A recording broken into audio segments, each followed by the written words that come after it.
Welcome, everybody. Thank you for joining us. And it's a great honor for me to do this today with my friend Steve, who's really needs no introduction. But I will just give a little bit of a personal anecdote to start, which is when I started in a couple careers ago in New York, I really learned a lot in New York real estate, which is probably one of the toughest businesses and one of the toughest environments in the world. And I went there as a young guy, and I really tried to learn from all of the greats in New York. And it really is a bunch of luminaries who have done incredible things to build the skyline. It's a very competitive sport, and Steve was one of the people I looked up to. And I would always see, whenever there would be these great deals done, it was always Steve. He figured out how to pull together the One High Line, which was an incredible deal, and 150 Charles Street, which always broke records. And then he came down to Miami and did the Shore Club, which was incredible, and Shell Bay. So I always knew Steve as an incredible deal maker, an incredible visionary. And then he decided to go for this next term for President Trump into really the next level of deal making. So President Trump could not have gotten a better person, a better friend, and a more incredible deal maker. So really an honor to be with Steve and have him doing this job and be with him today. So let's welcome him. Thank you. So Steve just got back from Russia, and he was we're very thankful that you were able to bring back Mark Fogel, an American who was held there. Maybe start by telling everyone how you were able to make that happen. Well, first of all, it all begins, as you know, Jared, because you work for him, it all begins with your father-in-law. He sets the table.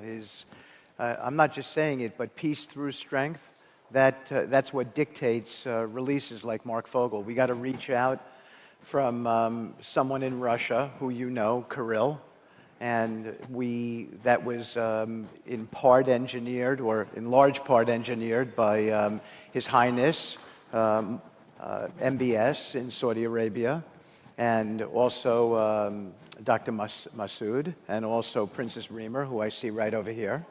And they were terrific, and they felt that there could be a compelling meeting in Russia that might lead to the release of Mark Fogel. And it actually happened. We got off the plane. I think we were not sure it was going to happen, and it did. And I think it had a lot of knock-on effect. I would think that it was a show of good faith on the part of President Putin. Our president, Trump, had a conversation with President Putin after this release, and it's led to a lot of positivity. So hopefully it will have a large impact on a peace deal between Ukraine and Russia. Yeah, so I'll have two questions on that, but the first one is, coming from the business world, which is, I think, a very natural way to go into politics, but it's not to pursue because these things do come with risks, right? You could have gone there and you could have come back with nothing, and it could have been embarrassing. Well, first I had the support of President Trump, which is a really big deal. Secondly, we have a really good relationship with the Saudis. And Princess Remer is an amazing ambassador. Dr. Masood is incredible. His Highness is incredible. They assured us that this was real, that there was real validity, and was momentous. We got to the airport, he was jumping, and he was so happy, couldn't even believe it. And we touched down at Andrews, big snowstorm. And I said, Mark, you're on U.S. soil now. There's no turning back. And he spoke to his 97-year-old mother on the plane, his wife, his two children. It felt like I was doing something really consequential, and you did this. And so you know how you feel. It makes you feel like you're doing something larger than yourself. So you've now met in Russia, and then you just came back from Saudi Arabia, where you had also high-level meetings. Obviously, I saw that the press is always, you have a lot of critics, you have a lot of people with ideas.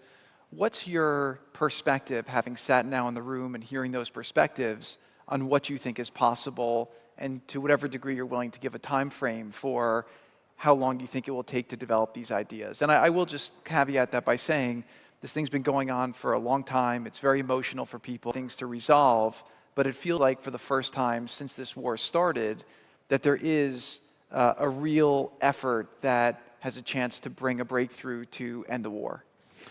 Well, first of all, it's what you talk about. You set the you began this whole thing in the first Trump administration, and you were so successful. And I think the secret sauce is correcting miscommunication.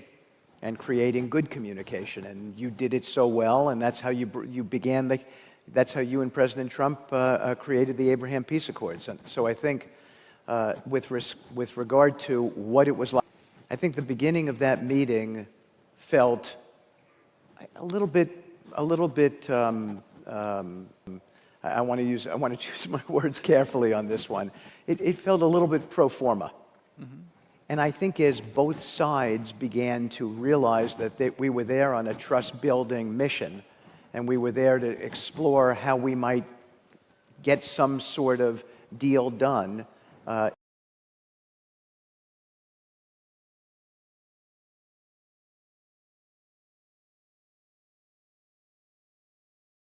in time, I think everybody got very comfortable with one another, and we all walked away thinking, wow, this was a transformational meeting. Then you listen to the media, and of course it's misportrayed, and that becomes somewhat amusing.